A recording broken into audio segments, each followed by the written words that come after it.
Hey, what's up, everyone? Thank you for joining us up? again. This is Knockout Argument, where we try to make our case in one shot. I am Chris. I'm also Chris. Thank you for being here. My dude, why are we here? Yeah, so today I got another oldie but goodie. Okay. It's called it's a Cohen Brothers film. It is called the Hudsucker Proxy. This is a basic argument today. It's just watch this. Have you ever seen this movie? I am not familiar with the Hudsucker Proxy. It's not familiar with it. Stop it. See, this argument is for you specifically today. So a quick synopsis. This is one of my favorite movies. I like Cohen Brothers movies because they all have like a type of style to them.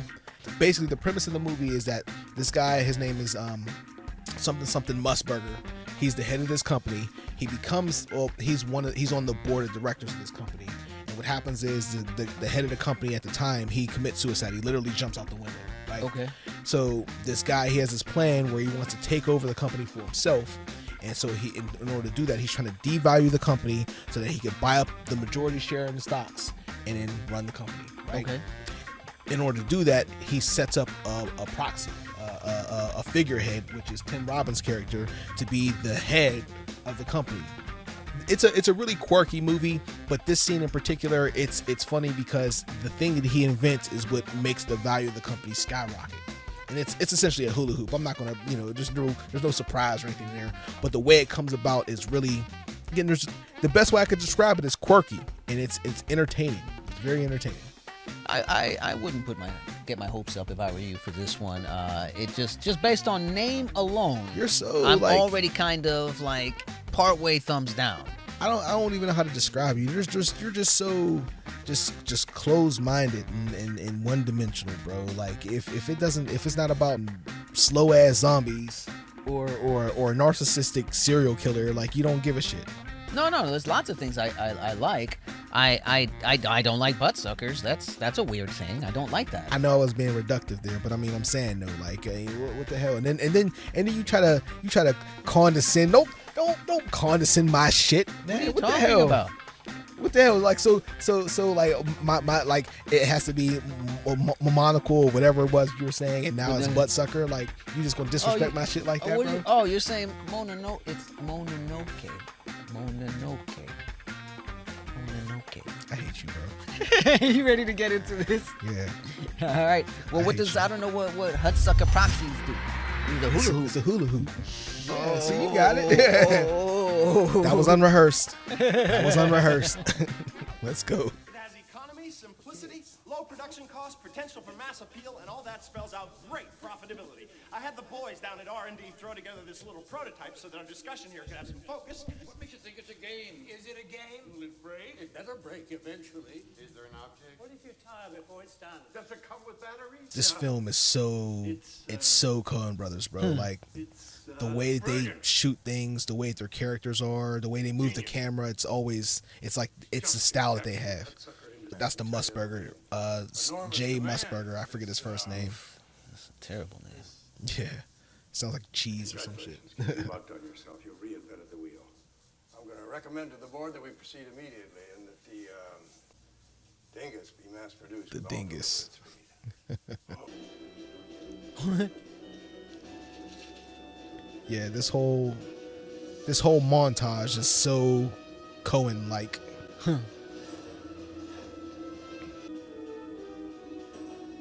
Extruded plastic dingus. We'll call it the Flying Donut, the Dancing Dingus, the Belly Go Round, the Swingerino, the Wacky Circumference, Uncle Mitchell.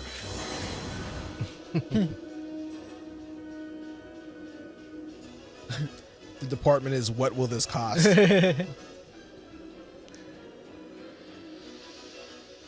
Like, look at that. Like, it's an endless sea of desks. You know what I mean? Like,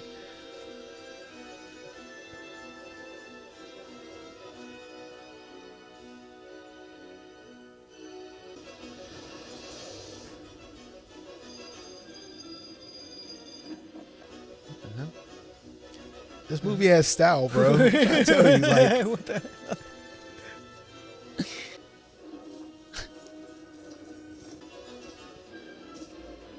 It's even kind of like, it's almost kind of reminiscent of kind of like an Edgar Wright type of montage too. Swinger. The Hudsucker. Both of those names are terrible, bro. Both of those names. The Hudsucker, bro. The Hud Swinger, bro. Like, shit sounds like dirty words. The Hudsucker. The Hud Swinger. The Hudsucker. The Hud Swinger. Fellas. You got something? You got something? Fellas. I got something. Notice how everything is in shadow except the bottle of alcohol. Did you see that? Oh, I did. Yeah, but now that you mention it, yeah. I think that's the first time I've noticed it. The way they talk, it's very like fast paced, you know, kind of like what do you know? Sir? Yeah. Like, you know, like I can't. I Is would that do a Mr. terrible. Wilson Who? from Dennis the Menace? I'm not sure. You're Walter Matthau from the movies, you mean? I don't think it's Walter Matthau. No, it's not. I can see how you would say that. It's not him though. By the way, listen to what happens with them. Listen how the music builds with this particular sequence here. Hear the music build? Like, I like that part.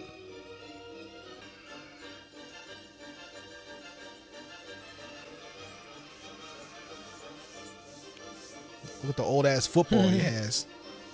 I don't know, there's a whole bunch of things that just keeps popping out to me. Look at their mouths.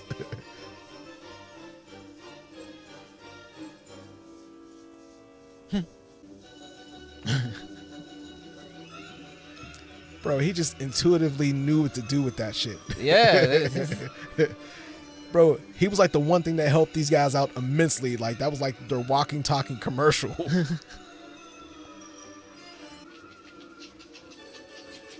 What was it down to? Free. He was giving them away. Oh.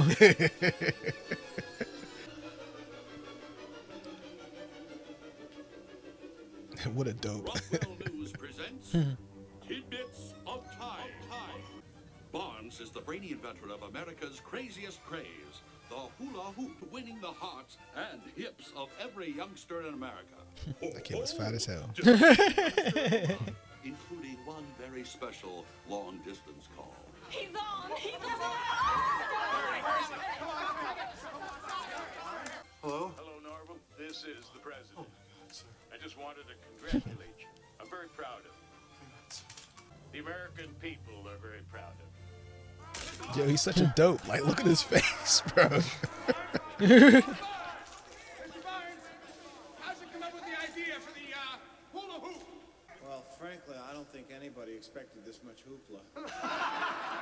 Can we quote you on that, Mr. Barnes? Sure, I guess. Hey, Mr. Barnes, are you really gonna give me some nice fat praise? Come on, you guys. Yeah, man, that was the Hudsucker Proxy. I almost forgot myself. Hudsucker like Proxy. You always have a. Well, you said it wrong. You said there was no excitement in it when you said it. There's a lot of good news here. There should be. This is a really, really fun, quirky world that they is. inhabit here.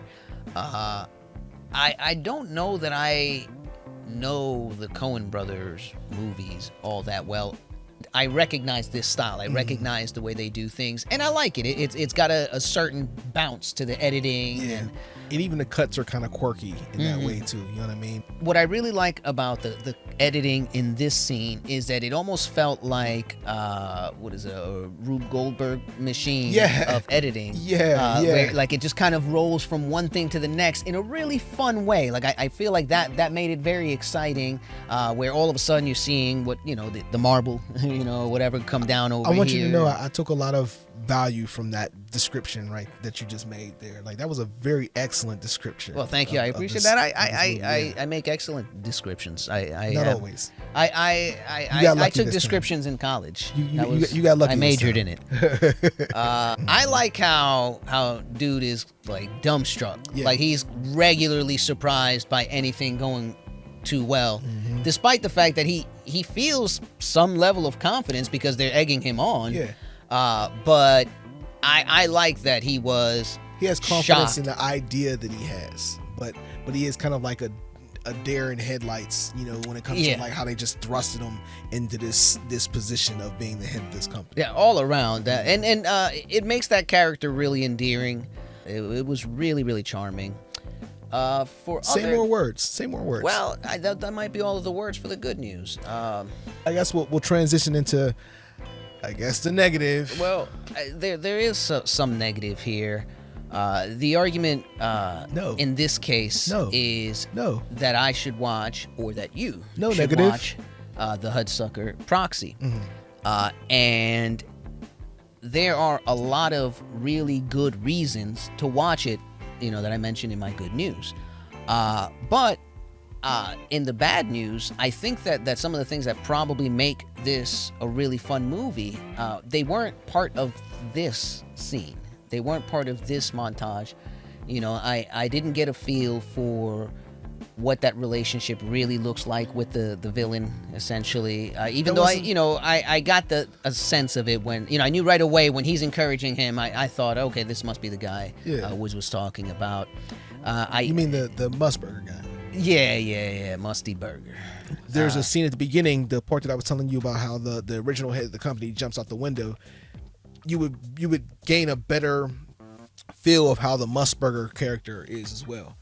But I couldn't include that here because it wasn't about that. It was about this particular scene, about when he creates the dingus. Knockout argument in one shot. Yeah, well, this is the shot that I had to take. I felt like this particular montage exemplifies a couple of things: the tone of this movie, the tone of the Cohen Brothers movies as a whole, because they all kind of have like that type of feel to them, and it had enough. It included enough of the characters to kind of give you a decent idea of what you were getting yourself into. You just missed the point entirely. We'll see if I missed the point. Are you ready for my rating, for my score? Yeah, you ready for a thumbs up? Thumbs down? I am ready for a thumbs up. This Absolutely. Is clearly a well-written, well-acted movie. And the question is, after watching this, what am I feeling like doing? In this particular case, I'm actually feeling like I really do think I want to check out a trailer for this movie. I do want to see a little bit more of this movie, because while I liked a lot of it, this scene just wasn't enough to get me to commit to watching it. I actually, if we still had a maybe, truly I believe that you were gonna, you know, like you were gonna come to your senses and give me that. If we still had a maybe, you would have gotten a maybe. I didn't hear any buts. I thought I was hearing a but you said because. But see, then you said some other bullshit, and then that led you to this. If you ever paid attention, like, this is the problem. You're a bad listener. You're a bad listener, sir. I wasn't listening. I was thinking of something else. No, you just have bad taste, bro. Super bad taste. Anyway, we do thank you for joining us. Yes, thank you so definitely much. let us know what you thought in the comments about how wrong he is. He is wrong. This man is wrong. Let's not mince words. You are wrong, sir, today. I'm correct here. Definitely let us know in the comments how wrong he is. Please, again, like this video, subscribe to the channel, hit that notification bell. It really helps us out a lot. Again, we thank you for joining us. Be here next time. Peace.